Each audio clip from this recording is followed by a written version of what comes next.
झनक झनक झन झंकारित अखिल जगती भुलवी आहा रसिक मनांच्या तारा गीत कहाण्या हित गुजेही सांगे अभिनव धारा ई प्रसारण इंटरनेट रेडिओ ई प्रसारण इंटरनेट रेडिओ.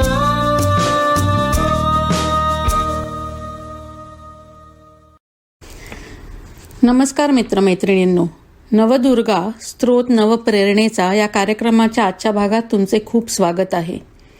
कशा वाटल्या आत्तापर्यंतच्या मुलाखती? तुमचे अभिप्राय ऐकायला आम्हाला नक्की आवडेल.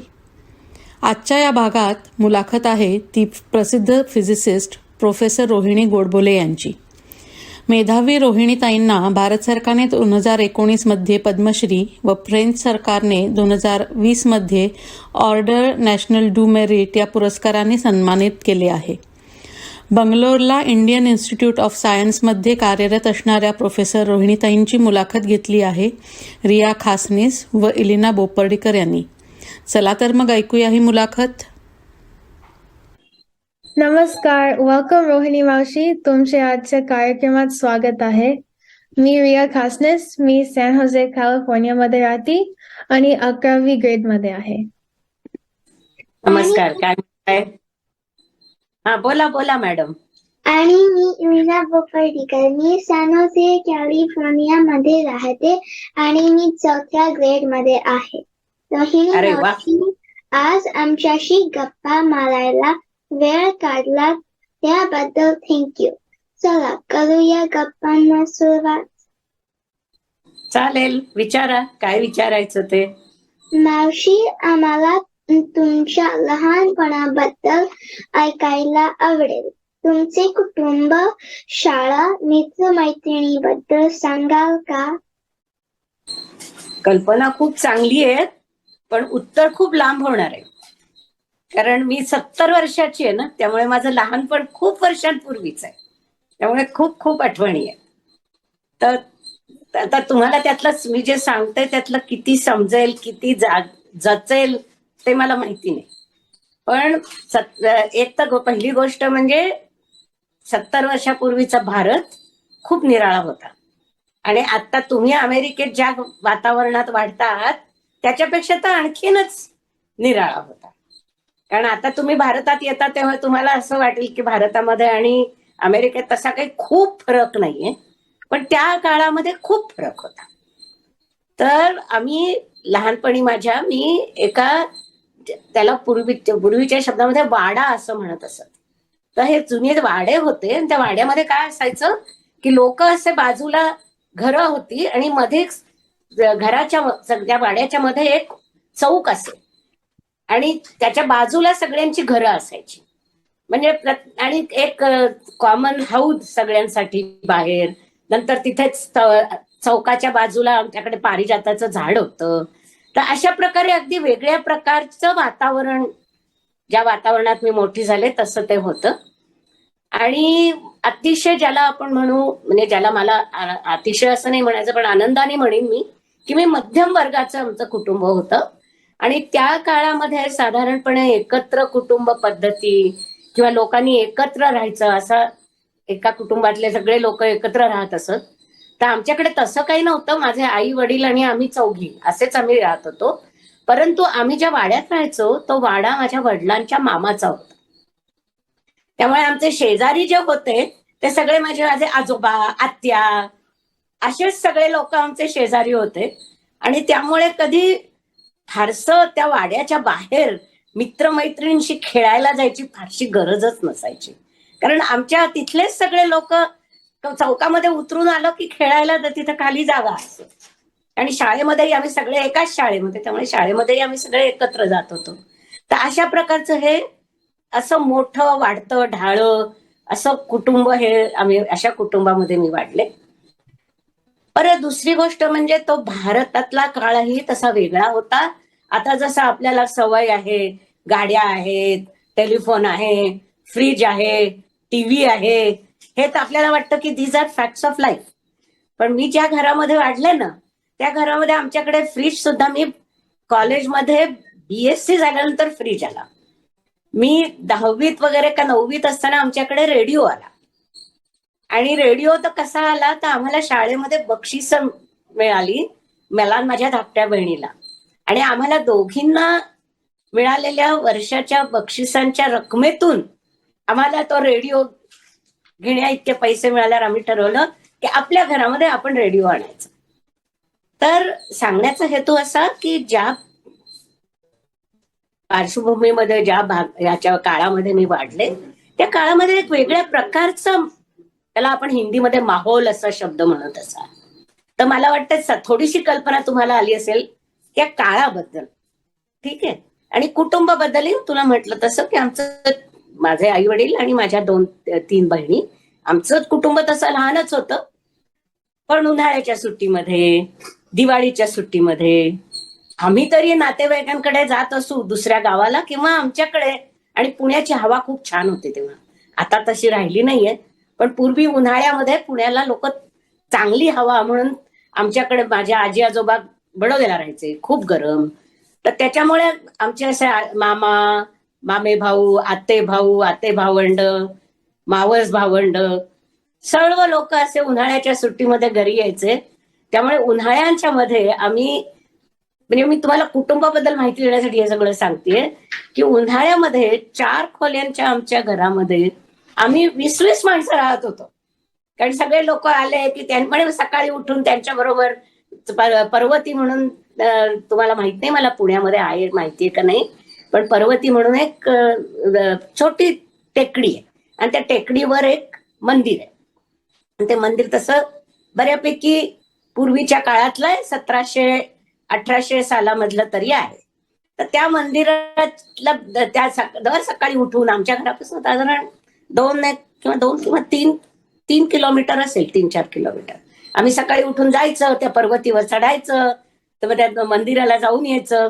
ह्याच्यामध्येच गंमत असायची उन्हाळ्याच्या सुट्टीमध्ये. आणि मग 4 आते भावंड, 2 मामे भावंड, 2 मावस बहिणी, असे सगळे आमच्या 10 जणांचा ग्रुप आमचा चालत जात असेल. तर एका प्रकारे ते कुटुंब जे होतं ते असं एक्सटेंडेड फॅमिली सारखं होतं, म्हणजे in some sense virtual extended family असं त्याला म्हणायला हरकत नाही. आणि त्यामुळे एक वेगळ्या प्रकारच्या अनुभवामधला मोठी झाली. आणि त्याच्यामधलं नुसतं आपण आयुष्यात कसं लोकांबरोबर वागावं, इतर लोक असतात आजूबाजूला, त्यांच्याबरोबर आपल्याला कसं जुळवून घ्यायला पाहिजे, त्यांच्या मताचा कसा आपण आदर केला पाहिजे, हे सगळं आपोआपच शिक्षण मिळत गेलं. कारण लहान असताना आपल्याला काहीच कळत नाही. आपण आपल्या भोवतीचं विश्व जे असतं 4 लोकांचं, त्याच्यामध्येच आपण गर्क असतो. तर अशा रीतीने त्या लहानपणाचा माझ्या काही आठवणी आणि कुटुंबाची कल्पना तुम्हाला थोडीशी मी दिलीये. आणि शेवटचं म्हणजे असं की ज्याला आपण आर्थिक दृष्ट्या म्हणू, तसं मला नाही वाटत आम्ही कधी खूप, म्हणजे काही अनंत कारणांमुळे, पण आर्थिक दृष्ट्या असं की सधन असं कुटुंब आमचं नव्हतं. म्हणजे माझ्या आई वडिलांना पगार वगैरे चांगला होता, पण त्यांच्यावर जबाबदाऱ्याही खूप होत्या. तर त्यामुळे थोडक्या गोष्टींमध्ये आपल्याला कशा प्रकारे आनंद मिळवता येईल, की पैसा टाकूनच फक्त आनंद आपल्याला मिळतो, हे कधी मनातही आलं नाही. आणि त्यामुळे आपणच आपल्या वातावरणातून, आपल्या आजूबाजूच्या लोकांच्या बरोबर हे करून, इंटरॅक्शन करून कसं आपल्याला वाढता येतं, कसं आपल्याला गंमत करता येते, ह्याच गोष्टी आम्हाला जास्त सहजपणे शिकायला मिळाल्या. तर एका परीने मी म्हणेन की आम्ही फार सधन लाईफस्टाईल मध्ये नव्हतो, त्याचा थोडासा फायदाच झाला. तर मला असं वाटतं की तुम्हाला ह्याच्या उत्तरातून बऱ्यापैकी कल्पना त्या काळाची आली असेल. Wow, very interesting. मावशी, शाळेत असताना तुम्ही दंगा करणारी मुलगी होती की शांत मुलगी होतात? अरे, हा मोठा महत्वाचा प्रश्न आहे. खरं सांगू का, मी अगदी बोरिंग आणि शांत होते. आणि एक तर उंचीमुळे मला पुढे बसायला लागायचं, की आमच्याकडे वर्गामध्ये उंचीप्रमाणे बसवायचे. तुमच्याकडेही तसंच असेल अजूनही, की फळ्यावरचं लिहिलेलं दिसायला पाहिजे आणि त्यामुळे सगळ्यात बुटक्या लोकांना सगळ्यात पुढे ठेवायचे. आणि मी सततच सगळ्यांमध्ये बुटकी होते. त्यामुळे मी सतत पुढच्या बाकावरच. पुढच्या बाकावर बसलं की तुम्हाला फारसा दंगा करता येत नाही ना, कारण शिक्षकांच्या डोळ्यासमोर तुम्ही असता. आणि त्याच्यापेक्षा सुद्धा माझी साधारण प्रवृत्ती लहान असताना नियम पाळायचे, आई बाबांनी काही सांगितलं तर ऐकायचं, अशीच मी थोडीशी फार होते. आणि माझ्या मोठ्या बहिणीला ते मुळीच आवडायचं नाही, कारण तिला त्याच्यामुळे आरडाओरडा, तिच्यावर लोक रागवायचे, कारण ती थोडी स्वतःचं म्हणणं खरं करणारी आहे. आणि तिच्यामध्ये माझ्यामध्ये फक्त 4 वर्षाचा फरक आहे. त्यामुळे आई वडील उगाच तिला रागवायचे, कारण त्यामुळे ते बघ ती कशी शाण्यासारखी वागते. त्यामुळे थोडस म्हणायचं झालं तर माझ्या बहिणींना, म्हणजे माझ्या मोठ्या बहिणीला तरी त्याचा त्रासच झाला. पण तशी मी खूप शांत होते. माझ्या मते मी जशी जशी वाढत गेले आणि थोडस जसा माझा स्वतःबद्दलचा कॉन्फिडन्स वाढत गेला, तशी तशी मी जरा जास्त स्वतःला असर्ट करायला लागले आणि माझा शांतपणा कमी होत गेला. मी पण शांत होती, पण कधी कधी थोडा दंगा करते. करावा दंगा माणसांनी थोडा थोडा, फार लोकांना त्रास होईल एवढा दंगा करू नये, पण थोडा थोडा करावा. मावशी, शाळेत असताना तुमचे आवडते विषय कोणते होते आणि कोणते सब्जेक्ट आवडायचे नाहीत? अरे, हा जरा महत्वाचा प्रश्न आहे, कारण मला आता आठवतच नाही. पण मला खात्री आहे की मला अभ्यासाचे, म्हणजे ज्याला आपण म्हणू मराठी, इंग्लिश, हिंदी भाषा, कारण आम्हाला ऍक्च्युली गंमत तुला सांगायला पाहिजे, मला 7वी पर्यंत, म्हणजे 7th ग्रेड पर्यंत आम्हाला होम सायन्स शिकवत असत. त्यामुळे आम्हाला सायन्स 7वीच्या इयत्तेपर्यंत शिकवलंच नाही. फक्त home science, Marathi, English, Hindi, चित्रकला, शिवण आणि हे काय शेवटचं म्हणजे फिजिकल एज्युकेशन. तर मला ह्याच्यात सगळ्यात फक्त आवडायचं नाही म्हणजे चित्रकला, कारण मला काहीही एक सरळ रेख सुद्धा मी सरळ काढायला गेले तर ती वाकडी होणार. त्यामुळे मला चित्रकलेमध्ये काहीही कुठल्याही प्रकारे गती नसल्यामुळे तो विषय मात्र मला आवडायचा नाही. पण बाकी मला वाटतं मला सगळेच विषय आवडायचे, म्हणजे इन्क्लुडिंग शिवण. आम्हाला होम सायन्स म्हणजे ज्याला गृहजीवन शास्त्र म्हणतात, तिथे आम्हाला ते इव्हन स्वयंपाक करायला शिकवायचे, की पहिल्यांदा सुरुवातीला कोशिंबीर कशी करायची, शिरा कसा करायचा. तुम्हाला हे शब्द तर माहितीच असतील, जरी हे पदार्थही माहिती असतील. तर 7वीमध्ये मला आठवतंय आम्हाला कदाचित परीक्षेला, गृहजीवन शास्त्राच्या प्रात्यक्षिकाच्या परीक्षेला शिरा करायला सांगितलं, आणि माझा शिरा काही इतका मऊ झाला नव्हता म्हणून मला फार वाईट वाटलं होतं. आणि शिवणकलेमध्ये सुद्धा आम्हाला खूप शिवायला शिकवत असत, भरतकाम, विणकाम, शिवणकाम, तेही मला खूप आवडायचं. पण त्याच्याच बरोबरीने अभ्यासाचे विषय तर आवडायचे. त्यामुळे चित्रकला सोडली ना खरं तर, आणि गणित सगळ्यात जास्त, गणित, इंग्लिश, संस्कृत, हे 3 विषय माझे मनापासून मला आवडायचे. आणि मराठी पण, हिंदी नाही एवढा. हो, मी पण शाळेमध्ये गणित आणि फिजिक्स आवडते, आणि इंग्लिश खूप नाही आवडते, पण मी स्पॅनिश घेतली आहे आणि ते मला आवडते शाळेमध्ये. पण तू इंग्लिश वाचतेस का पुस्तकं, म्हणजे स्पॅनिश, इंग्लिश? इंग्लिश च्या क्लासमध्ये आपण पुस्तक वाचतोय, पण स्पॅनिश आपण नुसतं ग्रामर आणि काय ते करतोय. नाही, आणि इंग्लिशची म्हणजे ज्याला आपण लिटरेचर म्हणू, साहित्य म्हणू, अशी पुस्तकं वाचता का तुम्ही? हो, पण इंग्लिशमध्ये लिटरेचरचं पुस्तक वाचतोय. हा, कारण ते मी तुझे इलिनाच्या प्रश्नाला उत्तर द्यायला पाहिजे होतं, पण ते आता सांगते की लहानपणी एक गोष्ट खूप केली ती म्हणजे अपरंपार पुस्तकं वाचली. मराठी किती, म्हणजे आम्हाला उन्हाळ्याच्या सुट्टीत आई आम्हाला तिथे पुण्यामध्ये पुणे मराठी विद्यार्थी संग्रहालय म्हणून एक पुस्तकांचं लायब्ररी, ज्याला आपण म्हणतो पुस्तकालय म्हणतात, पण लायब्ररी म्हणूया आपण, तिथे जायचो आम्ही. आणि मग दर दिवशी उन्हाळ्याच्या सुट्टीत दर दिवशी संध्याकाळी जाऊन नवीन पुस्तक आणायचं, आणि दुसऱ्या दिवशी संध्याकाळी ते पुस्तक संपलेलं असायचं आणि परत पुस्तक नेऊन द्यायचं. तर त्या लायब्ररीयन एकदा मला म्हणाले, तू खरं पुस्तक वाचतेस का? एका दिवसात कसं तुझं पुस्तक होतं? तर म्हणजे लहानपणी मी तशी थोडी आरोगंटच होते, मी ते पुस्तक त्यांच्या समोर टाकलं आणि म्हटलं कुठलंही पान उघडा आणि मला विचारा त्या पानावर काय लिहिलेलं मी तुम्हाला सांगेन. आणि खरोखरीच मला ते सांगता आलं होतं. त्यामुळे त्या बाईने नंतर मला कधीही एकदाही विचारलं नाही की तू इतक्या पटकन पुस्तक कसं परत आणून देतेस. पण अशा प्रकारे आणि मी खरं इंग्लिश म्हणजे आम्हाला इंग्लिशही मला विषय 6वी पर्यंत नव्हता. 7वी पासून इंग्लिश हा विषय सुरू झाला. कारण माझं शिक्षण सगळं मराठीमध्ये झालं. म्हणजे शास्त्र गणित सगळं मराठीमध्ये शिकलो आम्ही 11वी पर्यंत. आणि तेव्हा इंग्लिश वाचता आपल्याला येत नाही, पण पुढे कॉलेजमध्ये गेलं की आपल्याला इंग्लिशमध्येच सगळं शिकायचं आहे. त्यामुळे इंग्लिश आपल्याला चांगलं यायला पाहिजे म्हणून मला वाटतं माझ्या शिक्षकांनी म्हणजे मला हे काहीच कळणार नव्हतं. 8वीत असताना माझ्या शिक्षिका एक होत्या, त्या मला दर 15 दिवसांनी एक इंग्लिश पुस्तक आणून द्यायच्या. आणि अगदी मोठ्या मोठ्या लेखकांची बर्ट्रांड रसेल आणि समरसेट मॉम नावं ऐकलीत की मला माहिती नाही, पण these are classic English British authors actually. किंवा अमेरिकन ऑथर जो मी प्रेमाने वाचला म्हणजे स्टाईनबेक, अगेन मला माहिती नाही, थोरो, स्टाईनबेक अशा प्रकारच्या लोकांची आम्ही लिटरेचर तेव्हा वाचायला सुरुवात केली.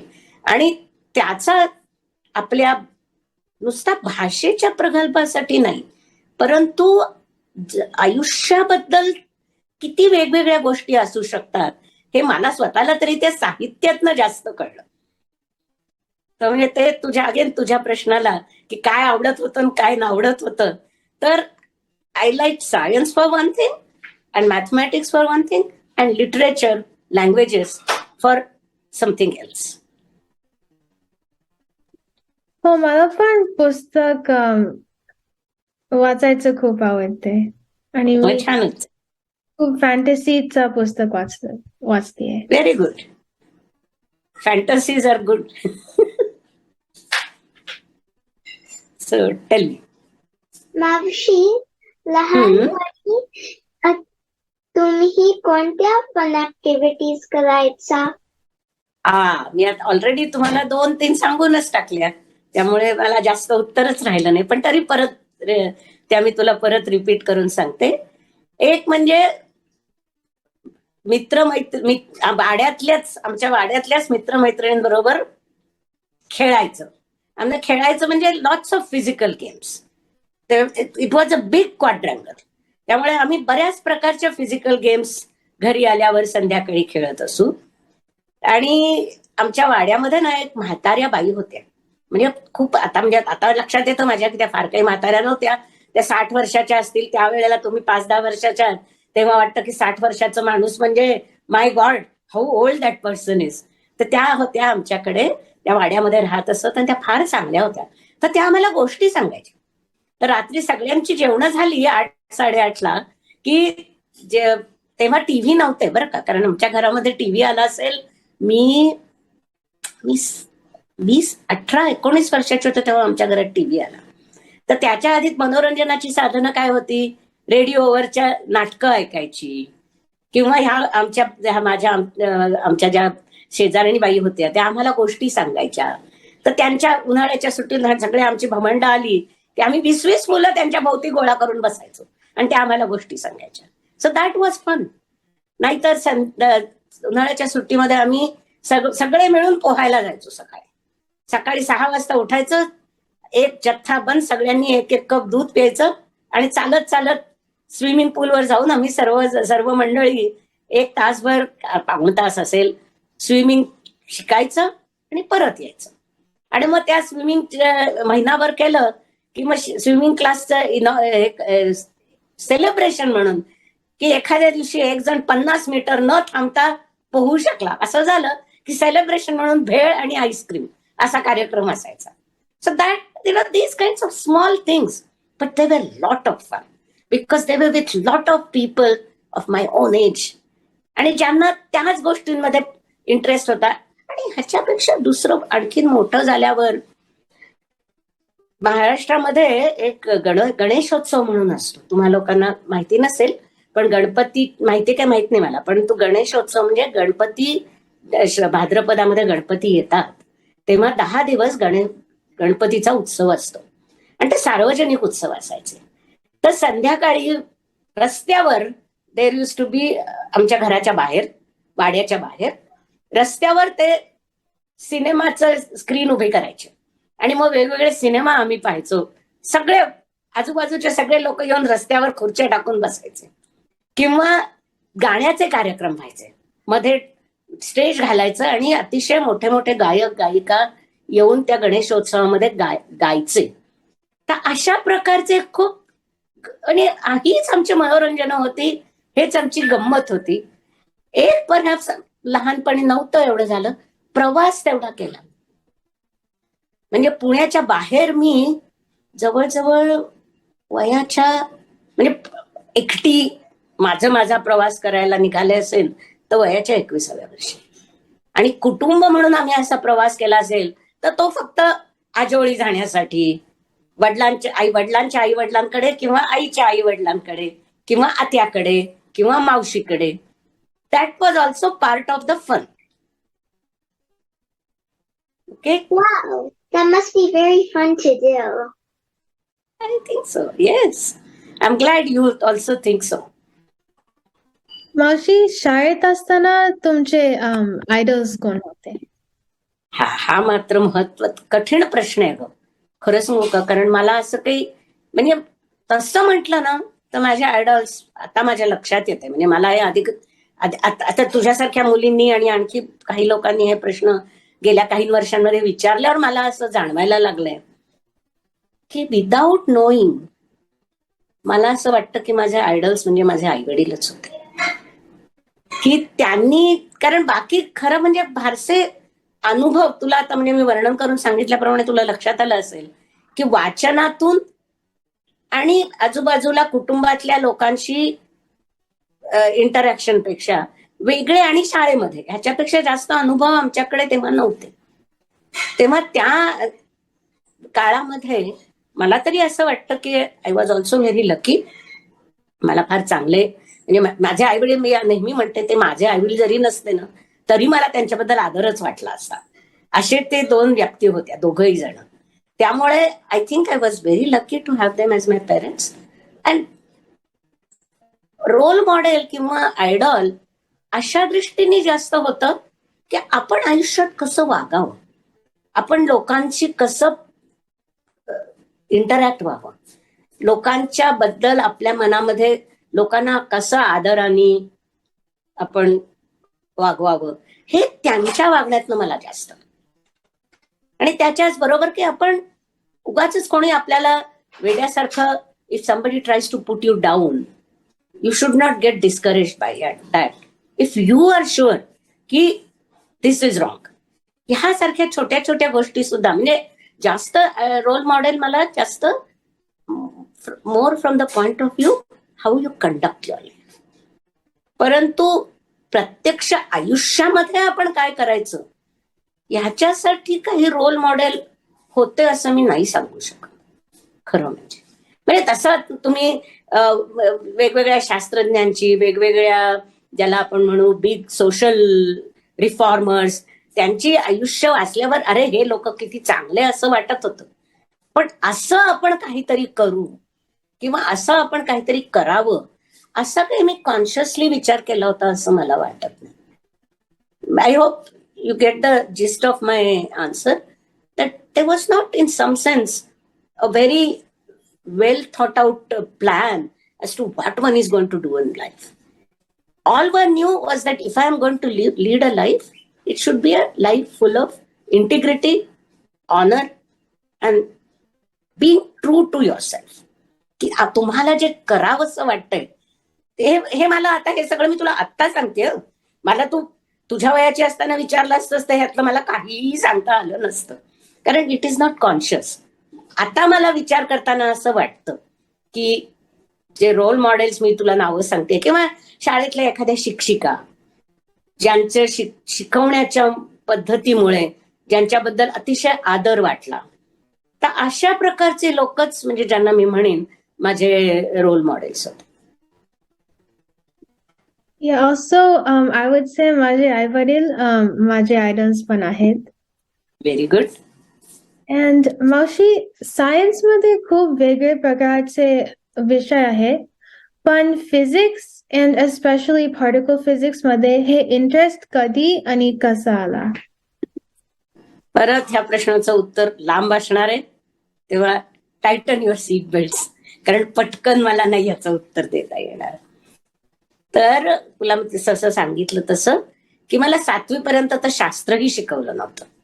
म्हणजे व्हॉट इज सायन्स हेच मला 7वी पर्यंत माहित नव्हतं. आम्हाला फक्त होम सायन्स शिकवलं होतं.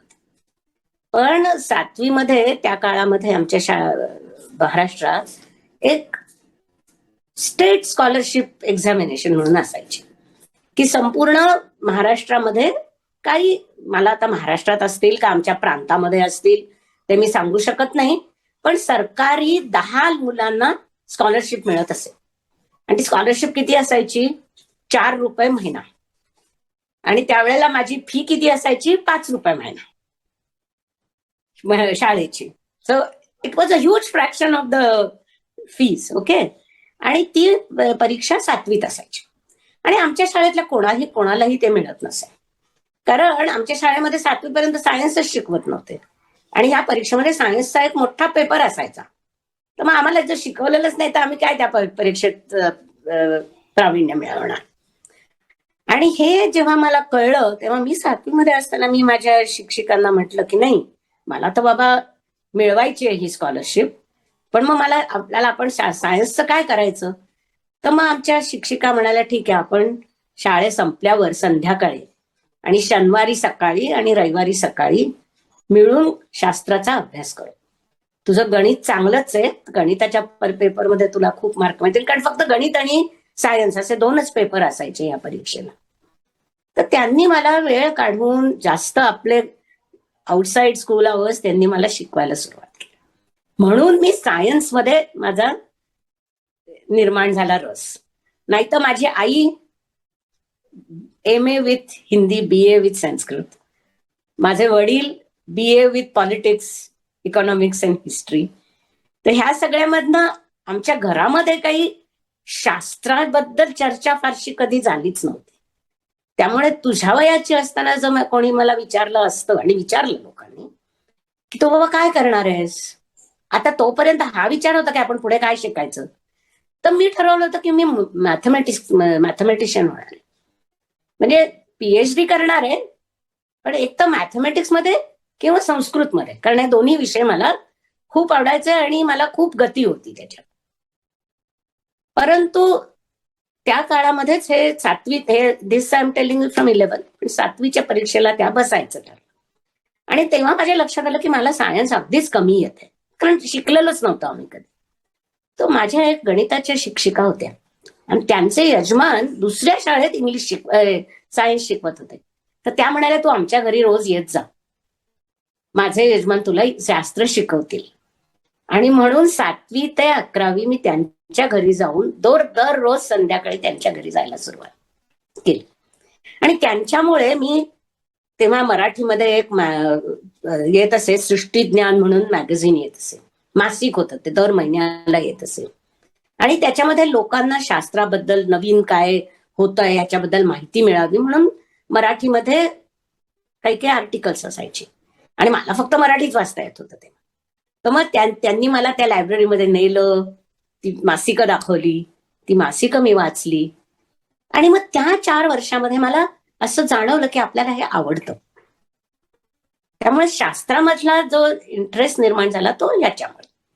पण तो मग पुढे जास्त नर्चर कसा झाला, तर त्याचं कारण असं आहे की मी, आणि 11वी मध्ये ऍक्च्युली म्हणजे 11th used to be a state exam.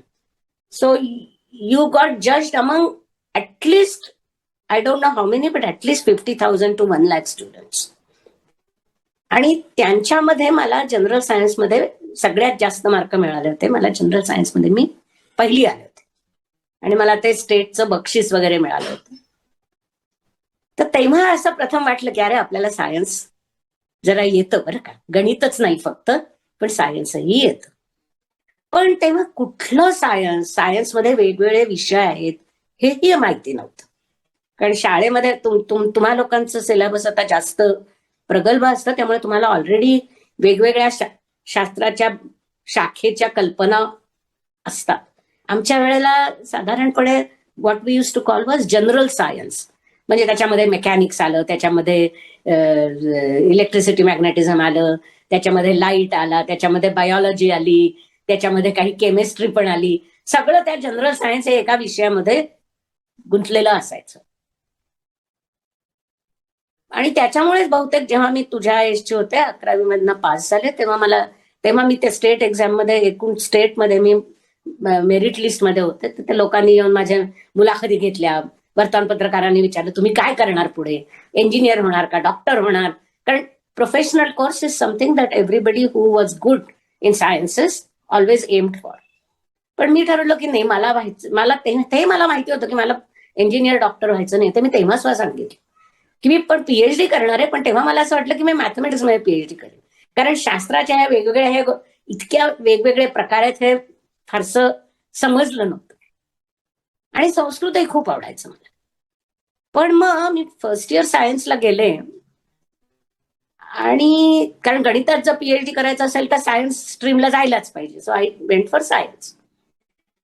आणि एक there was a new scheme Indian गव्हर्नमेंटने तेव्हा सुरू केली होती. हे 1964 साली त्यांनी स्कीम सुरू केली आणि महाराष्ट्रामध्ये ती 1968-69 साली आली. जेव्हा मी त्या परीक्षेला बसले, it use to be called National Science Talent Search exam, NSTS.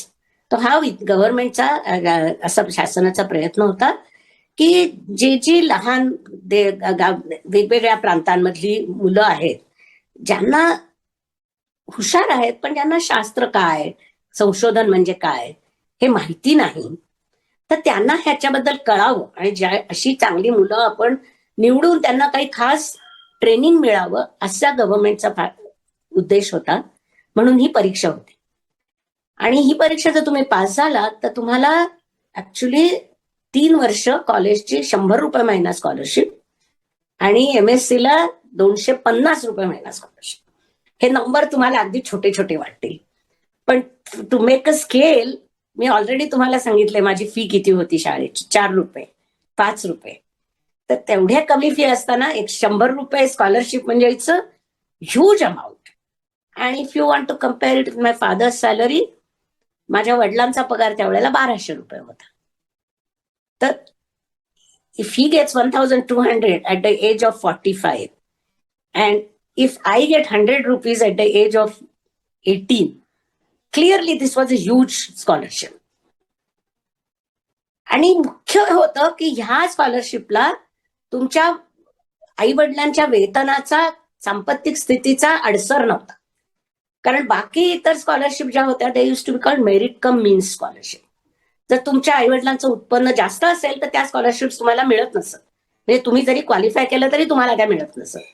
So again developing India जो होता, तो डेव्हलपिंग कंट्री, त्याचा हा आस्पेक्ट होता.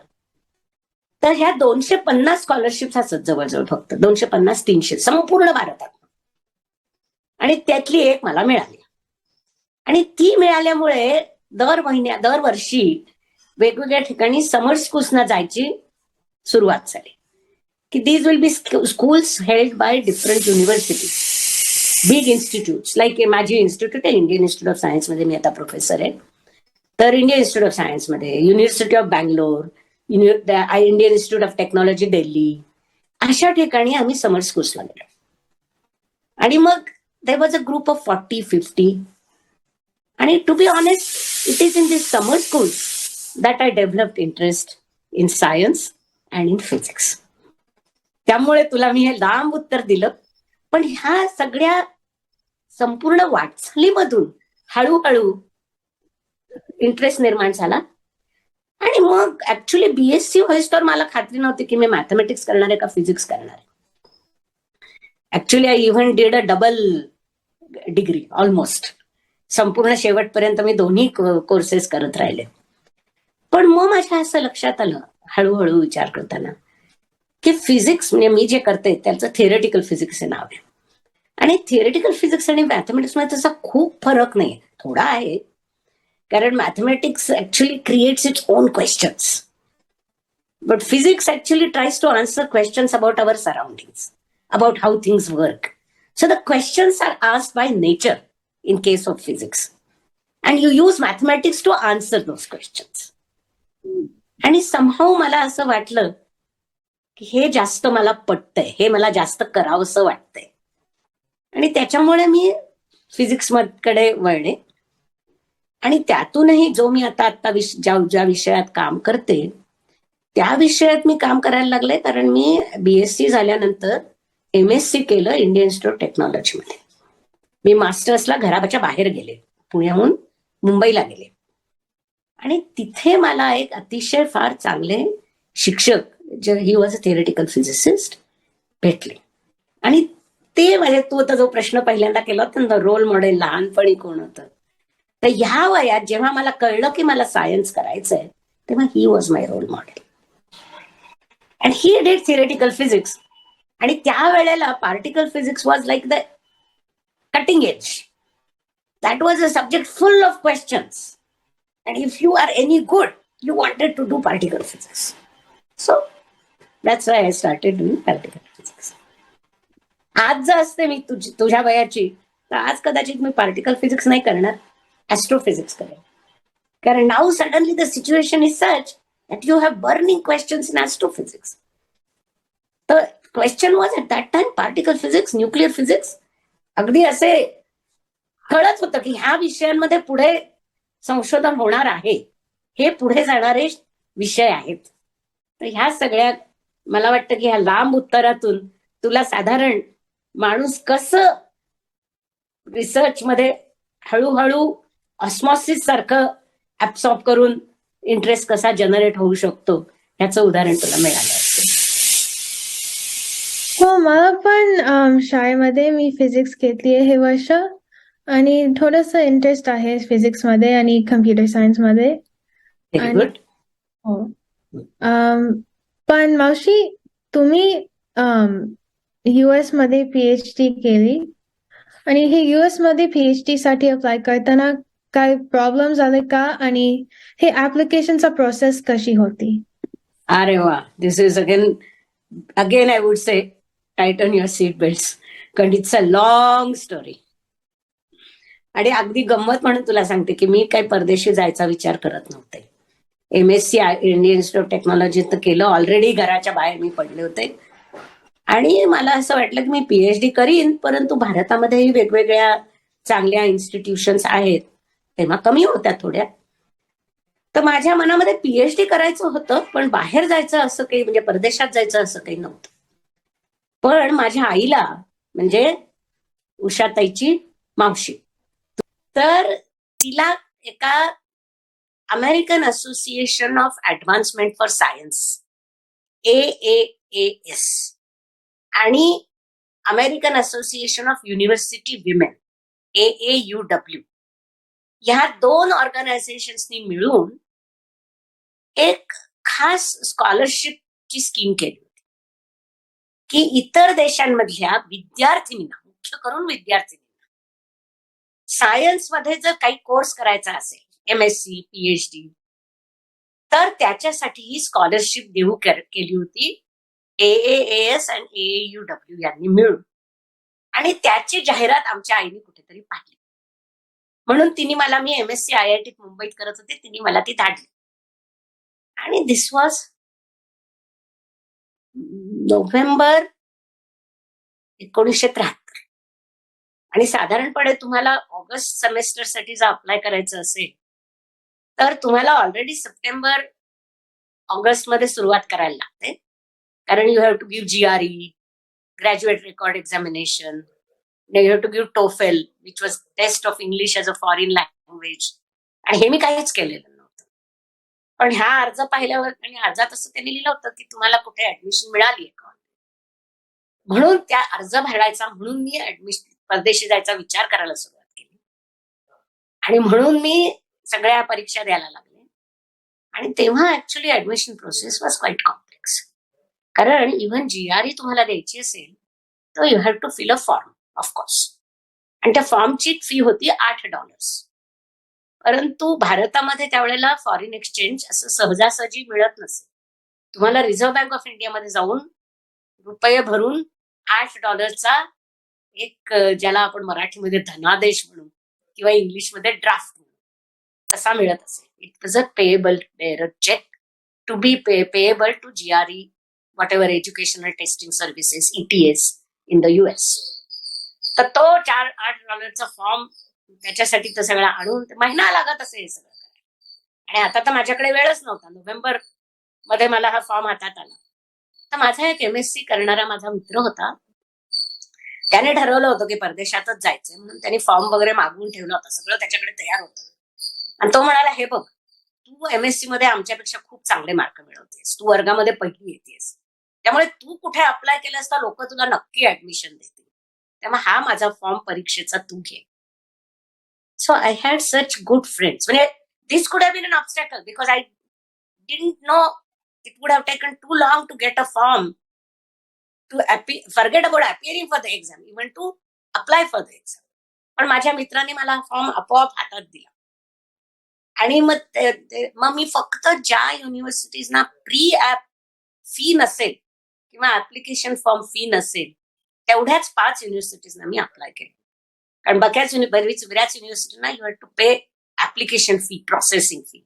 And again that would have meant going to a bank, getting a check for $25, sending it by airmail to, say, University of Texas at Austin, which would take, again, long time. These are not the days when you could fax, when you could email, when you could scan, nothing, right? So these are the obstacles in that application process itself. पण luckily मी 5 ठिकाणी apply केलं आणि actually त्यातल्या 4 युनिव्हर्सिटीने मला admission दिली. So that was quite a big surprise to myself, but I was happy. परंतु 2 युनिव्हर्सिटीजनी फुल add दिली होती आणि 2 युनिव्हर्सिटीज सांगितलं की आम्ही, एका युनिव्हर्सिटी सांगितलं I will give you half aid for the first semester आणि मग आम्ही ठरवू जास्त पूर्ण फुल एड द्यायची का नाही. परंतु again for reasons that I explain to you, आमचे म्हणजे economically it was not viable for me to go to US unless I got full paid position. So luckily I got teaching assistantship. आणि म्हणून ज्या 2 universities होत्या त्यातली फार चांगली university होती जिथे 2 नोबेल लॉरेट्स त्या डिपार्टमेंटमध्ये होते. तो that was a young university, but तो मी इव्हन म्हणजे I had admission in University of Rochester, State University of New York at Stony Brook, MIT, and Berkeley. But Berkeley had said we would give you a fellowship only for first year, and we will decide in the second year based on your progress. MIT had said we'll give you half a aid for first 6 months, and then we will double it and make it full aid. Whereas Rochester and Stony Brook said we'll give you full aid. So, and Stony Brook had 2 Nobel laureates. So the decision was made. I went to State University of New York at Stony. तर जरी लांब असलं तरी I think this gives you a sense of the time. त्यावेळेला हे apply करणं किंवा admission मिळवणं हे बऱ्यापैकी इन्व्हॉल्व्ड प्रोसेस होती. आणि एवढं सगळं करून परदेशी जायचं असेल तर विमानाचे भाड्याला काही आमच्याकडे पैसे माझ्याकडे नव्हते, माझ्या आई वडिलांकडेही नव्हते. कारण तेव्हा विमानाचं भाडं होतं भारताहून तिकडे जायला 4,875 वगैरे तत्सम काहीतरी, म्हणजे some odd number like this which was less than 5,000. तर म्हणून मी सकाळ म्हणून एक न्यूजपेपर आहे, they use to give loan fellowships that you took a loan of 5,000 rupees शिक्षणासाठी परदेशी जाण्यासाठी. So actually I took a loan and I got that loan. कारण ऍडमिशन मिळालेली आहे असं दिसत होतं सर. तर म्हणजे झालं काय की सगळं त्या फॉर्ममुळे मी सुरुवात केली, पण एवढं things didn't get ready in time to fill up the form. So I never filled the form for AAUW and AAS, but it triggered the whole action, and then I ended up in the US in 1974. I hope you like the story because I think it's quite a story, even if I say so myself. Yeah, it was very interesting. आणि माझ्या मैत्रिणी कॉलेजसाठी आता apply करत आहे आणि next year मी पण apply करणार आहे. आणि इथली कॉलेज ऍप्लिकेशनचा प्रोसेस मला वाटते खूप वेगळी आहे. हम्म. अगदी बरोबर आहे. कारण तुमच्या आणि आता ऍक्च्युली आणि हे जे मी तुला सांगते हे किती वर्ष झाली 1974. तर we are talking of 50 years ago. त्यामुळे those 50 years ago things were different even in the US. But that is true. So तुम्हा पण you have to give some SAT some exam you will have to give. One of the testing exams or no? For admissions to colleges? SAT, yeah. Some score. Those scores will be important. GSAT, SAT, वगैरह. So GRE was for graduate school. It's GRE. It used to be GRE. So it's some version of SAT, if you wish, or GSAT. मावशी, US मध्ये शिकायचा अनुभव कसा होता? मोठा प्रश्न विचारलास. कारण आता मात्र मला माझ्या डोक्यामध्ये मागे जाऊन 50 वर्षापूर्वी मला कसं वाटलं असा विचार करायला पाहिजे. आणि खरं म्हणजे ना, म्हणजे तुला रियाला सांगायचं तर रियापेक्षा मी आता रिया जेवढी आहे त्याच्यापेक्षा मी फक्त 6 वर्षांनी मोठी होते. म्हणजे I was a pretty young person. आणि त्यावेळेला खरं सांगायचं ना तर भारतामध्ये आणि अमेरिकेत खूप फरक होता. त्यामुळे अमेरिकेत प्रथम एअरपोर्टवर उतरल्यावर आम्हाला युनिव्हर्सिटीकडनं लोक घ्यायला आले होते from the international school. So that was a very useful thing. नाहीतर तिथून युनिव्हर्सिटीला जायचं कसं हाही महत्वाचा प्रश्न पडला असता. And then there use to be because number of foreigner students American युनिव्हर्सिटीमधले खूप कमी होते ते. तर त्याच्यामुळे the foreign student office used to take good care of foreigners in the first 6 to 8 months. Get them acquainted की बाबा इथे तुम्ही खरे मॉल्स मध्ये जाऊन कसं ग्रोसरी विकत घ्यायची. आपल्याला पुण्या मुंबईला आम्हाला काय सवय होती, घराच्या बाहेर पडलं की किराणा मालाचं दुकान आहे. स्वयंपाक करायला सुरुवात करून सुद्धा जाऊन अरे थोडी मोहरी घरातली संपली तर जाऊन मोहरी आणता येत होती. पण इथे थिंग्स वर व्हेरी डिफरंट. तिथे दारामध्ये गवळी दूध घालायला येत होतं.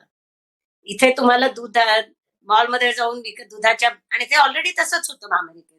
दुधाच्या बाटल्या, दुधाची पॅकेट्स, टेट्रापॅक्स घेऊन घरी आणायला पाहिजे. आठवड्याचं शॉपिंग एकदम करायला पाहिजे. नंतर आपल्याकडे जशा बसेस वगैरे जास्त होत्या तसा पब्लिक ट्रान्सपोर्ट अमेरिकेमध्ये फारसा नाहीये, हे तुम्हाला माहितीच आहे. आम्ही जेव्हा म्हणजे माझा युनिव्हर्सिटी कॅम्पस होता तो it was quite outside away from New York city. So it was not in the middle of the city, it was on Long Island. And Long Island is a thinly populated area. So there are not many big malls also. There were small malls in the village. 3 Village Plaza म्हणून होतं. आणि तिथं तुम्हाला चालत जायला सुद्धा पाऊण तास लागायचं जर काही खरेदी करायची असेल. किंवा स्टेशन जवळ एक छोटीशी डेली होती. So if you were in real strapped, you had to walk to the deli and buy food. So it was a different life just from these small things. तू विचारतेस रिया की शिक्षणाचा अनुभव कसा होता, पण त्याच्या आधी जगण्याचा अनुभवच फार वेगळा होता. म्हणजे कसं जगायचं, रोज खायचं काय, जेवायचं काय, राहायचं कसं, इकडून तिकडे जायचं कसं, ह्या गोष्टीच नवीन आम्हाला शिकायला लागल्या संपूर्णपणे. आणि खरं सांगायचं तर शिक्षणामध्ये मला काही फरक जाणवला नाही. IIT मध्ये जशी मी शिकत होते ना तसंच मला म्हणजे from the point of view of actual education and the academic environment I did not need any adjustment. I could hold my own. There was absolutely no problem. I could go to the campus bookstore, I could buy my books, I could give the exam.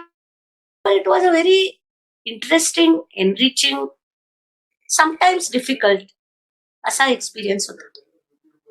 एवढं सांगता येईल. म्हणजे तुम्हाला I hope you see the difference in the 2 aspects of my life. की ज्याच्यासाठी मी तिथं गेले होते ते मला काही कठीण पडलं नाही जरा सुद्धा. म्हणजे there was no problem at all. परंतु सोशल सोशली आपण कसं असिम्युलेट व्हायचं आणि वेगळ्या प्रकारच्या लोकांच्या वागण्याच्या पद्धती निराळ्या, इव्हन विद्यार्थ्यांच्या वागण्याच्या पद्धती निराळ्या, शिक्षकांशी तुमच्याशी वागण्याची पद्धत निराळी, हे सगळं समजायला आणि हे न्यूआन्सेस आणि ह्या फरकातले न्यूआन्सेस लक्षात यायला थोडा वेळ लागला. Thank you for sharing your experience. मावशी, थँक्यू. एक रिसर्चर होण्यासाठी काय विशेष प्रिपरेशन का माइंडसेट असावा लागतो का? हा प्रश्न चांगला आहे, फार चांगला प्रश्न आहे.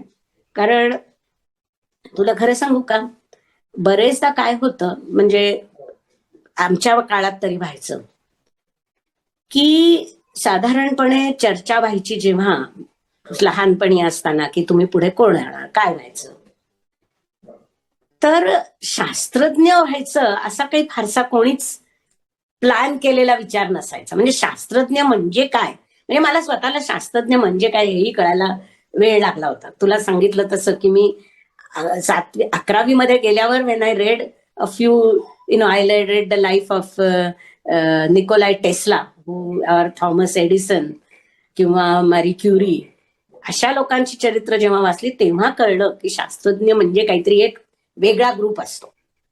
तर त्या दृष्टीने हा प्रश्न विचारणं फार महत्वाचं आहे. कारण आपल्याला साधारणपणे सोसायटीमध्ये डॉक्टर, इंजिनियर, प्रोफेशनल होण्यासाठी काय करावं लागतं लोक सांगतात.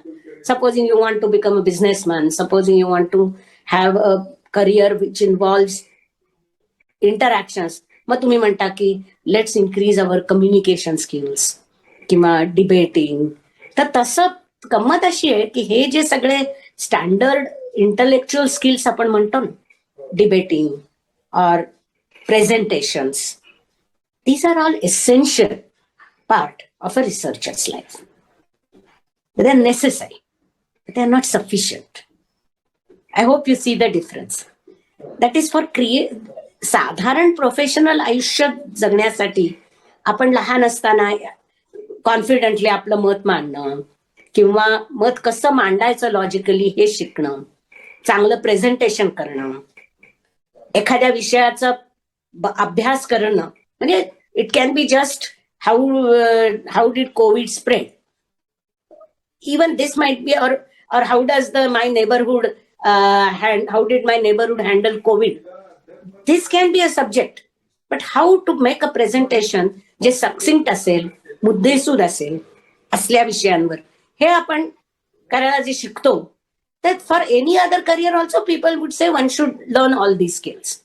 As a researcher, you need all these skills. So that is first part. But as a researcher, आणखीन there is an additional set of skills that you need to acquire.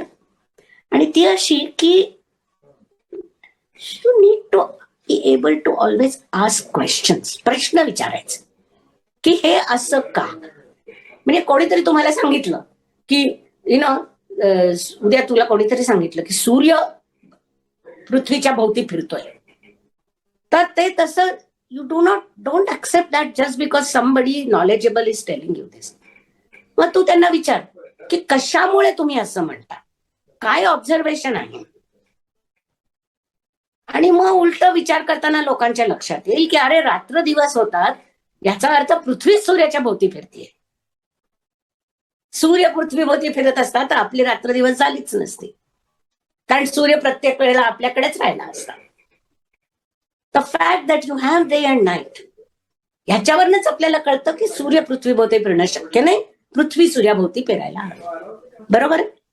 तर अशा प्रकारे कुठलाही कोणी माहिती दिली तुला तर either you have to analyze yourself and see whether this sounds reasonable. म्हणजे शास्त्रज्ञ व्हायचं असेल, रिसर्चर व्हायचं असेल, तर ही एक महत्वाची काय म्हणायचं त्याला गुण हा माणसाला आत्मसात करायला लागतो.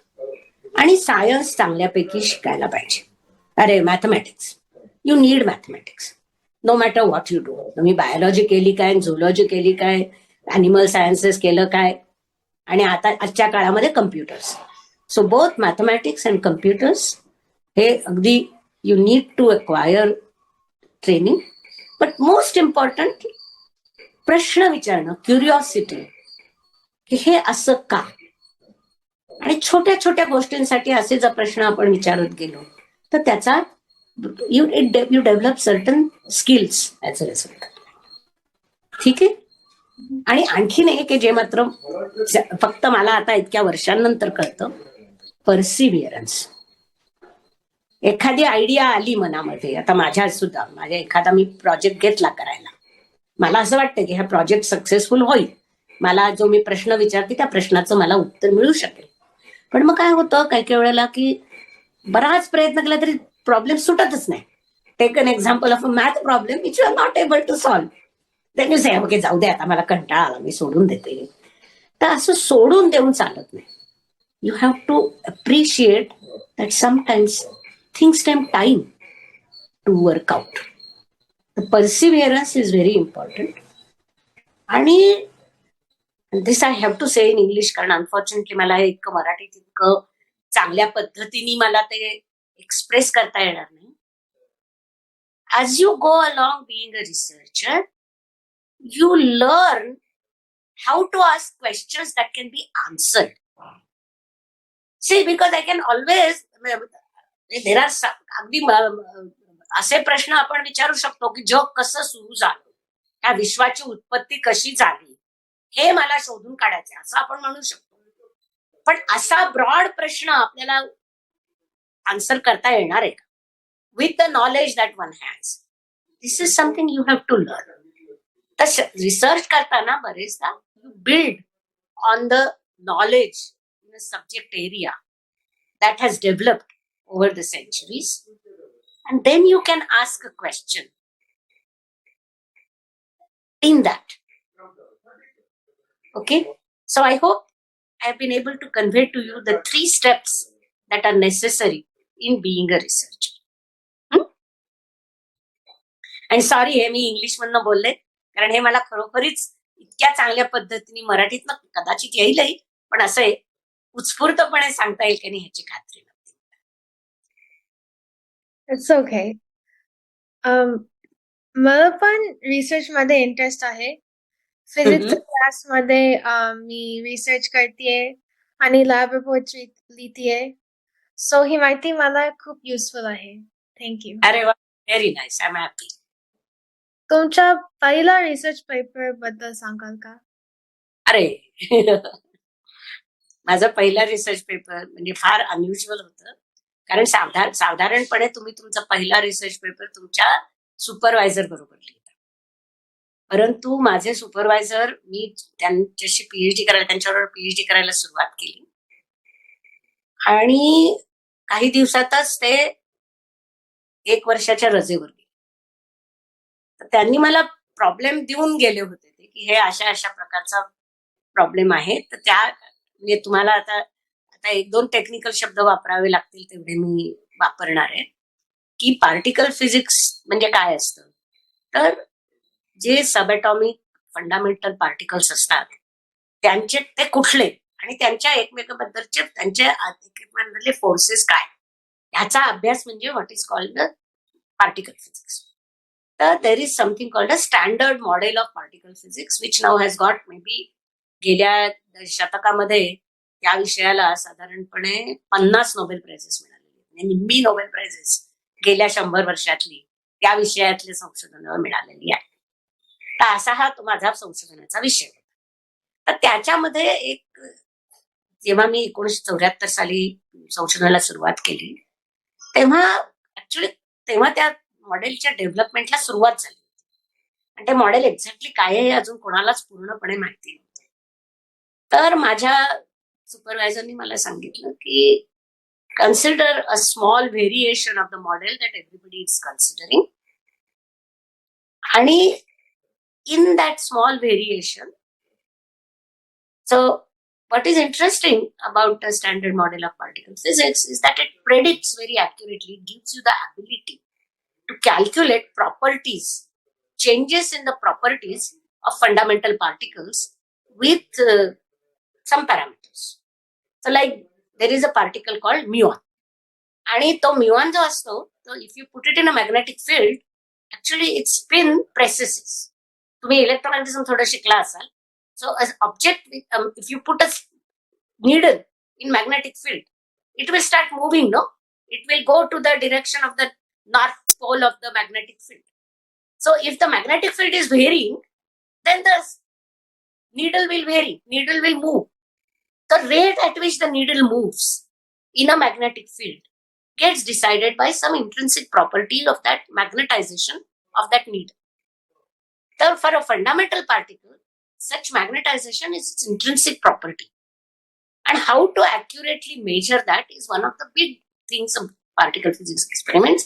तुम्ही आता न्यूजपेपर मध्ये वाचलं असेल तर ब्रुकहॅमन नॅशनल लॅबनी 2 वर्षाखाली मोठा एक एक्सपेरिमेंट केला होता आणि ते said declared a big puzzle for standard model which was a measurement of the magnetic moment of the muon. So what I was supposed to do is how, if the standard model was slightly modified, how will the magnetic moment of the muon predicted in that model will change? So this is a completely theoretical question, and that's what I had completed. So that was a purely pen and paper based. Do the calculations, do integrations, do the integration differentiation. You should know by now, na? Calculus you would have learned. So this is doing some complicated integrals, kadi numerically, kadi analytically. And बरीच analytical calculations करायला लागली. So that was my first research paper. And by now it is completely obsolete. Current, now we know standard model is correct. So there is no deviation from standard model. So whatever I had considered as an extension of the standard model doesn't exist. So what my work would now actually be able to, whatever I had calculated actually would be able to, from the good measurements, will be able to say that what the model I had considered is not the true model of particle interactions. So that would be the implication now. But what I had done then, 50 years ago, was to say how can you test if the model is standard model or is it something slightly different. So that was my first research paper. I hope you get some feeling of, I know technical आहे, but I get some feeling what the work was about. हे माहिती खूप interesting आहे आणि thank you for sharing. पण हे particle physics खूप अवघड वाटतं. नाही, कारण ते आता असं आहे ना की आपल्याला एबीसी जर शिकलेलं नसू आपण तर शेक्सपियर अवघडच वाटेल ना. Once you are familiar with ABCs, then Shakespeare is easy to read. तर पार्टिकल फिजिक्स मध्ये आता अवघड वाटतंय कारण there are many concepts in particle physics which I'm not even explaining to you. So don't worry, it's not a difficult subject, it's just an unknown subject. Particle physics मध्ये तुम्हाला सगळ्यात काय आवडते? अरे हा अगेन कठीण प्रश्न आहे, परंतु तसं म्हटलं तर माझ्या आयुष्यभर मी जे केलं पार्टिकल फिजिक्स मध्ये, that is about testing the standard model of the particle interactions. आणि त्याच्यासाठी एक्सपेरिमेंटलिस्टना वेगवेगळ्या सजेशन्स देणं. कारण particle physics experiments are very funny in the sense की जवळजवळ 5-10 हजार लोक मिळून मोठ्या कोलायडर, मोठ्या फॅसिलिटीज मध्ये हे एक्सपेरिमेंट्स करतात. One such facility is in, for example, in at the Fermi National Accelerator Laboratory near Chicago, Batavia. तर मोठा एक्सपेरिमेंट्स असतात हे. आणि sometimes the theorists have to give guidance to these big experiments. So one of the things that I did, and मला खूप आवडलं त्या विषयांमध्ये काम करायला, ते म्हणजे तुम्ही जर पॉप्युलर सर्च केलं, गुगलमध्ये सर्च करा म्हणजे तुम्हाला सापडेल Higgs बोझॉन. So Higgs boson is supposed to be one of the most important particles in the standard model to explain to us why the interactions among different particles are described by the mathematics that it does. So the existence of Higgs boson was predicted in 1967 and 1961. And it was found in an experiment in 2012. So I have spend almost all my life. माझा दुसरा research paper तू विचारला असतास पहिल्याच्या ऐवजी तर मी तुला सांगितलं असतं. It was about how to look for the Higgs boson in the experiments that were then available. And it took 60 years for particle physicists to actually find the Higgs boson.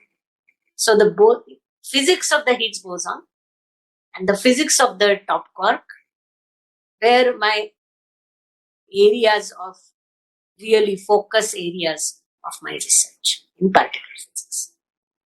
आणि आता विचारशील तर how does particle physics answer the question of missing mass in the universe?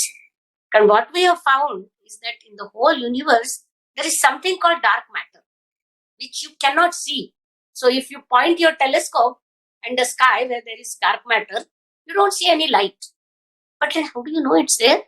You know how it is there because of its gravitational force. So when you see, because this is something to physics मध्ये शिकलीस. If there is of course of gravitation, earth and sun, earth moves around the sun because of the force of gravitation between earth and the sun. आणि earthचा मास आणि sunचा मास हे तुम्हाला माहिती असेल तर you can predict what is the radius of that orbit and then you know everything is correct. Now what happens with galaxies? They also rotate. And when they rotate, if you calculate the speed of rotation and you calculate the mass about which they are rotating by measuring the light, then you find that there is much more mass than what you can see. And this is called dark matter. So this is the biggest problem right now for all particle physicists. And that's what I'm working currently on. What the dark matter in the universe made up of and how can you learn about it? That sounds really interesting, like dark matter. I think Yes. physics is so interesting because it explains so many things about the world.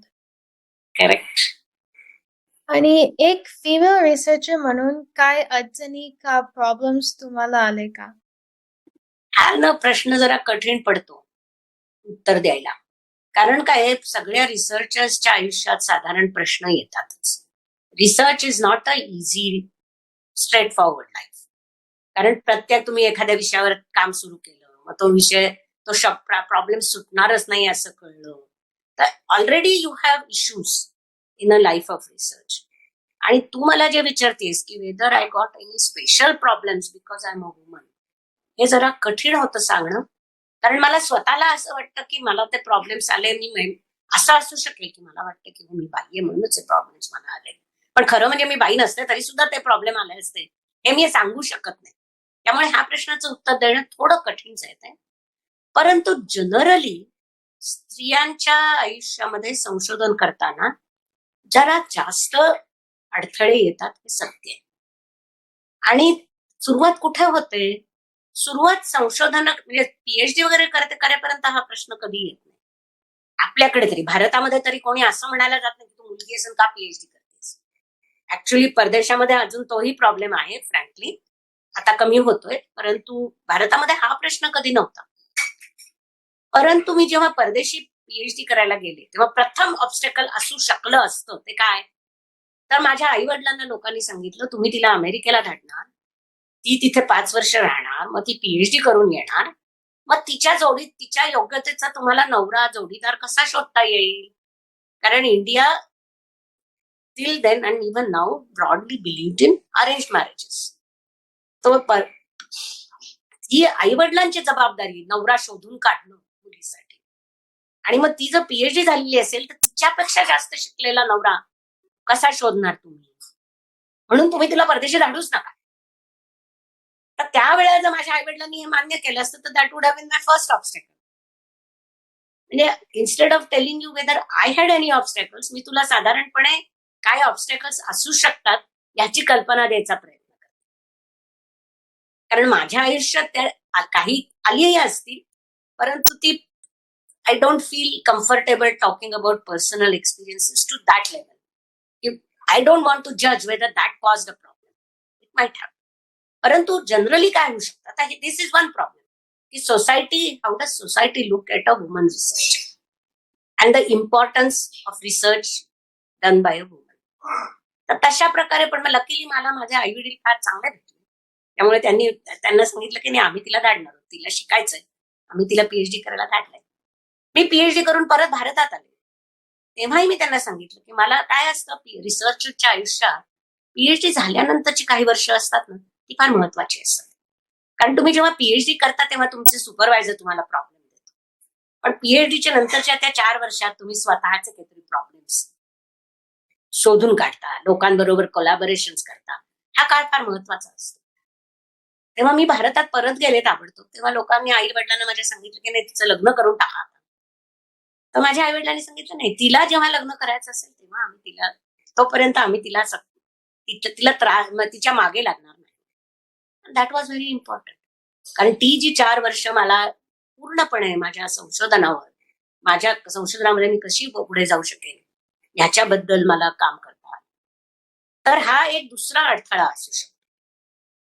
आणि हे अडथळे माझ्या आयुष्यात आले नाही. पण एक तिसऱ्या प्रकारचे आणखीन अडथळे असू शकतात. ते म्हणजे बायकांना संशोधन करता येतं चांगलं अशी लोकांना खात्री नसते. So this is what I call invisible unseen bias. की एखाद्या स्त्रीनी संशोधन केलेलं आहे, परंतु त्या संशोधनाचं महत्व एका स्त्रीनी केलं असेल किंवा पुरुषांनी केलं असेल तर community sometimes gives different importance depending on whether it is done by a woman.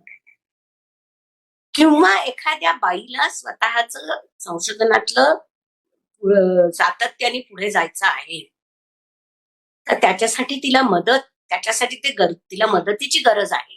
कारण society does not look upon its ability. ह्या प्रकारच्या गोष्टी, आणि त्याचा फॉर एक्झाम्पल माझ्या ह्याच्यावर परिणाम झालेला असेल, पण माझ्या नशिबाने असं आहे की त्याचा परिणाम ऍडव्हर्स शेवटी फार झाला नाही. कदाचित माझ्या शास्त्राच्या मार्गातली जी प्रगती आहे ती थोडी हळू झाली असेल, किंवा जे रेकग्निशन मला मिळालं ते थोडं डिलेड होतं असं मला स्वतःला वाटतं. परंतु माझ्या नशिबाने मला ते पूर्णपणे डिनाय झालं नाही, आणि that is I am happy about it. परंतु ह्या गोष्टी होऊ शकतात. आणि दुसरं, लग्न, फॅमिली, मुलं बाळ, ह्या गोष्टींनीही your career gets actually quite affected. So marriage didn't do that for me. परंतु आता माझा जो नवरा होता तो जर्मन होता. तो आणि मी, आम्ही 2 देशांमध्ये राहत होतो. So the kind of stress it put on our daily lives, the kind of strain it put on for 2 simultaneous careers, that's a problem of being a woman, right? And still wanting to do science. So there were issues. But all I can say is that doing science is its own reward. त्यामुळे ते असले problems one can pull on, one can go on. I think आताच्या वेळेत खूप अजून resources available आहेत, त्यामुळे एवढ्या अडचणी येत नसतील, पण कधीतरी मुलींना मुलांपेक्षा जास्त प्रॉब्लेम्स येत असतील, एस्पेशली रिसर्च मध्ये. Actually, that is very correct. कारण I feel that particularly in STEM subjects, अजूनही लोकांना असं, म्हणजे भारतात ऍक्च्युली तेच मी सांगितलं की भारतात हे लोकांना वाटत नाही की that women cannot study STEM. भारतामध्ये लोकांना हे वाटतं की they should not research whether it in STEM or whether non STEM, that they should use their education and expertise still for the family, for raising children. Because मी actually I conduct workshops of women in science.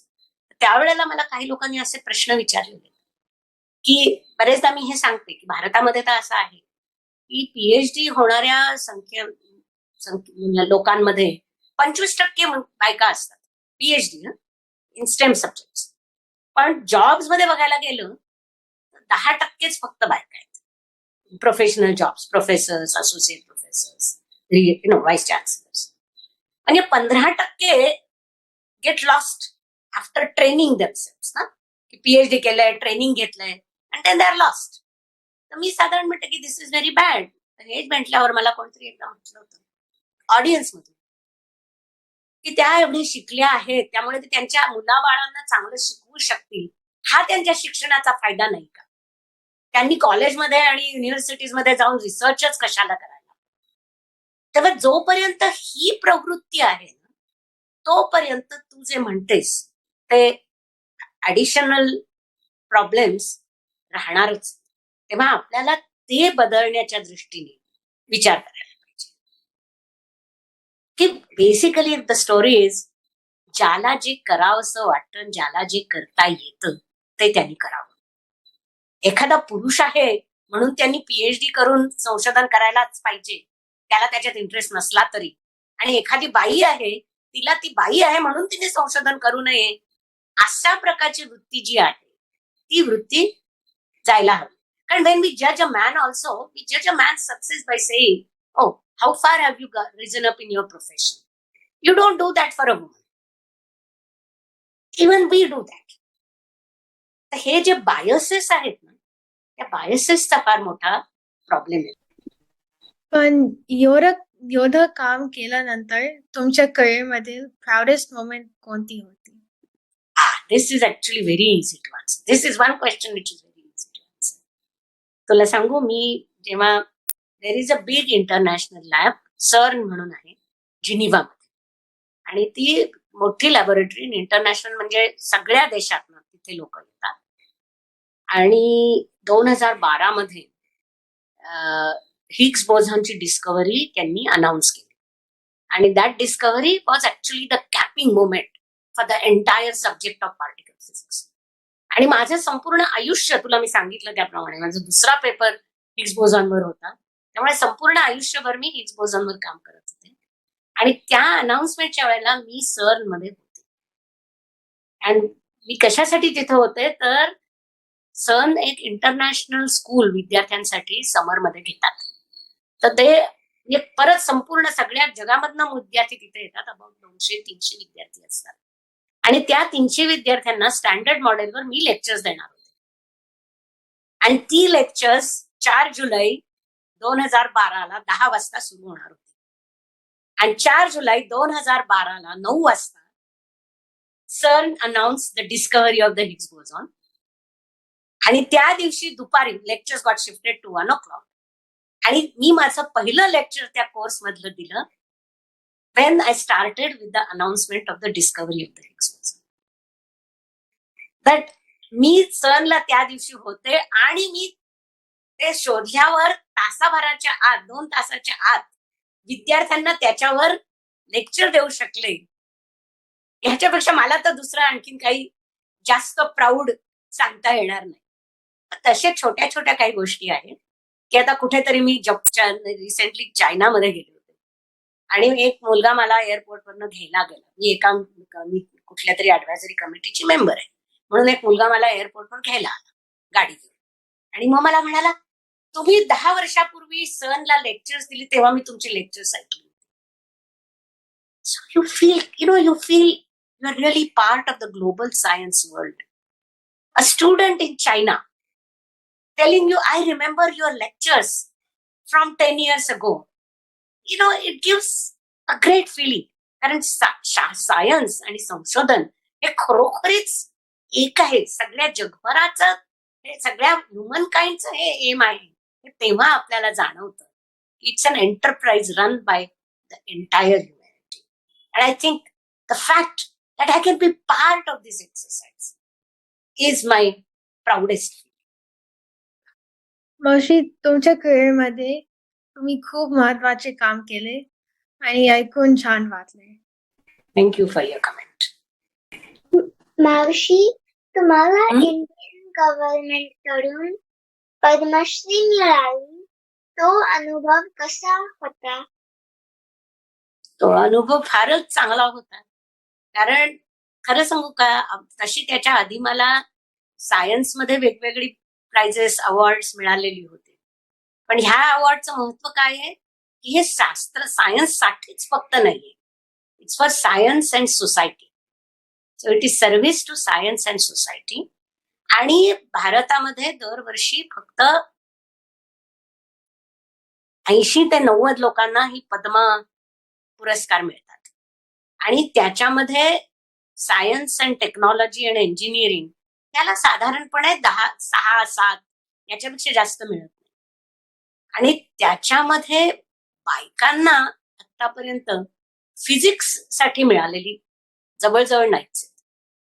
ज्यांना मिळाले आहेत बायकांना ते सगळ्या medicine किंवा medical biotechnology, then doctors, singers, नंतर लेखका, अशा प्रकारच्या बऱ्याच, किंवा सोशल रिफॉर्मर्स, अशा प्रकार ज्यांनी अत्यंत महत्वाचं पब्लिक सर्व्हिसचं काम केलेलं आहे अशा लोकांना बायकांना मिळालेलं आहे. परंतु सायन्समध्ये काम करणाऱ्या बायकांना फार कमी मिळालेलं आहे. त्याच्यामुळे मला तर वाटतं फिजिक्समध्ये मी पहिलीच आहे बाई. त्यामुळे मला फार आनंद वाटला, की म्हणजे माझ्या स्वतःसाठी तर मला खूप आनंद वाटला की it's a recognition by the country saying that we are proud of you, we are happy that you are a Indian citizen.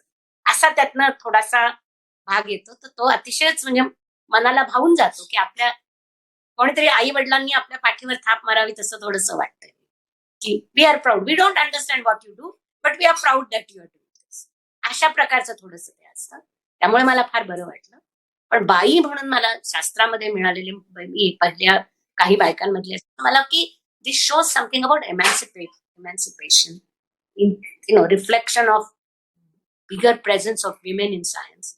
म्हणूनही मला फार चांगलं वाटलं.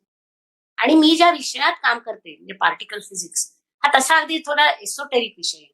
म्हणजे काय की त्याचं काही ऍप्लिकेशन नाही. उद्या असं नाहीये की ह्याच्यातनं एनर्जी सेव्हिंग डिव्हाइस काहीतरी तयार होईल किंवा ह्याच्यातनं काही some nano technology which gives you cleaning the environment, अशा प्रकारचं काही काम नाहीये माझं.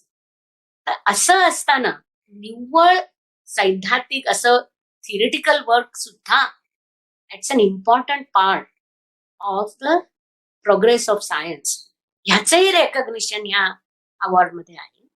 तर ह्या दृष्टीने मला 3-4 वेगवेगळ्या अँगल्स मधून पद्मश्री मिळाल्याचा मला जास्त आनंद झाला.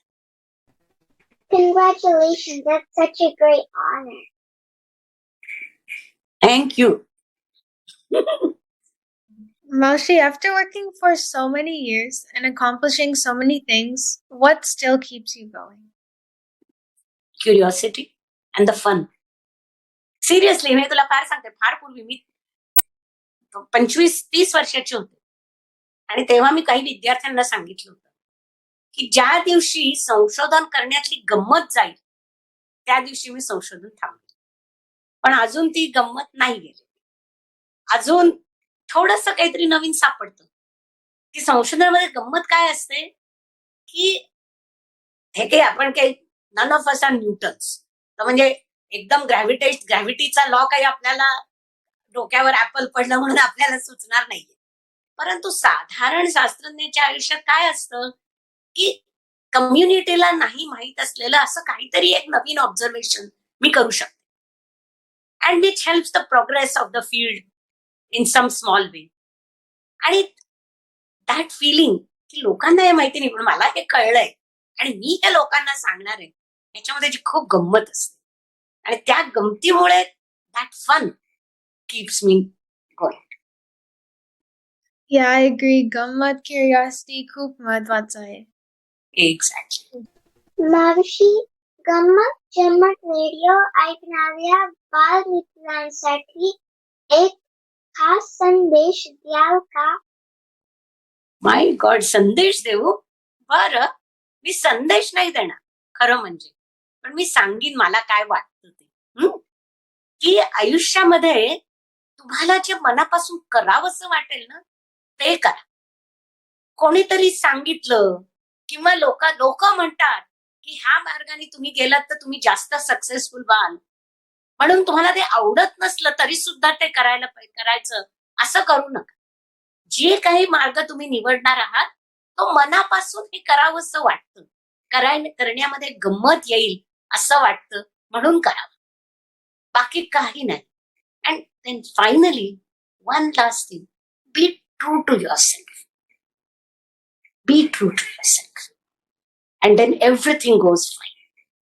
ओके, सो तुम्हा सगळ्यांना आयुष्यामध्ये जे जे करावंसं वाटेल ते ते करता येऊ दे आणि त्याच्यामध्ये तुम्हाला सगळ्यांना यश मिळू दे, एवढीच माझी मनापासून इच्छा आहे. That's a great message for all of us. आता आपण एक fun rapid fire question round करूया का? Puran poli or pizza? पुरणपोळी. आवडता रंग? निळा. Research or teaching? Can I have both? No. Then research. आवडता पुस्तक? There are too many, but the ones I like most are by a very famous author called John Le Carre. And the book is, there are many of his books, but one that I like quite a lot is Smiley's book. जर researcher नसता तर कोण झाला असता? अरे हा तर फारच महत्वाचा प्रश्न. हा जरी रिसर्च नसतं केलं तरी शिक्षक तर नक्कीच राहिले असते. त्यामुळे त्याच्यापेक्षा आणखीन तिसरं करिअर मला नाही आता डोक्यात येऊ शकत. आवडता सिनेमा? आवडता cinema gone with the wind. Favorite time pass and free time? Favorite time pass is reading books and listening to music. आवडते आईस्क्रीम? मँगो. कशाची भीती वाटते? मध्यरात्री जाग येण्याची आणि परत न झोप लागण्याची. Summer or winter? विंटर. मावशी, आज तुम्ही इथे आलात आणि इतक्या छान गप्पा मारल्या त्याबद्दल थँक्यू. तुम्ही मला प्रश्न विचारलेत म्हणून थँक्यू. थँक्यू मावशी फॉर अ ग्रेट इंटरव्ह्यू. खूप छान माहिती मिळाली आणि तुमची जर्नी ऐकून इन्स्पिरेशन आले. तुमच्या बिझी स्केड्यूल मधून वेळ काढून आमच्याशी गप्पा मारल्याबद्दल धन्यवाद. You are most welcome. मित्रांनो, तुम्हाला हा कार्यक्रम कसा वाटला हे नक्की कळवा. चला भेटूया परत. बाय. बाय. काय मग मित्रांनो, कशी वाटली ही आजची मुलाखत? प्रोफेसर रोहिणी गोडबोले यांची ही प्रेरणादायी मुलाखत तुम्हाला आवडेल अशी आम्हाला खात्री आहे. नवदुर्गा स्त्रोत नवप्रेरणेचा या मुलाखतींच्या कार्यक्रमाचा आजचा अखेरचा भाग. ही मुलाखत तसेच याआधीही झालेल्या इतर मुलाखती तुम्हाला कशा वाटल्या ते आम्हाला नक्की कळवा. anandacezhad@gmail.com या ईमेल आयडीवर. या मुलाखतींसारखेच अनेकविध कार्यक्रम घेऊन आम्ही येत राहू. तर ऐकत रहा गंमत जम्मत रेडिओ. झनक झनक झन झंकारित अखिल जगती भुलवी आहा रसिक मनांच्या तारा गीत कहाण्या हित गुजेही सांगे अभिनव धारा ई प्रसारण इंटरनेट रेडिओ.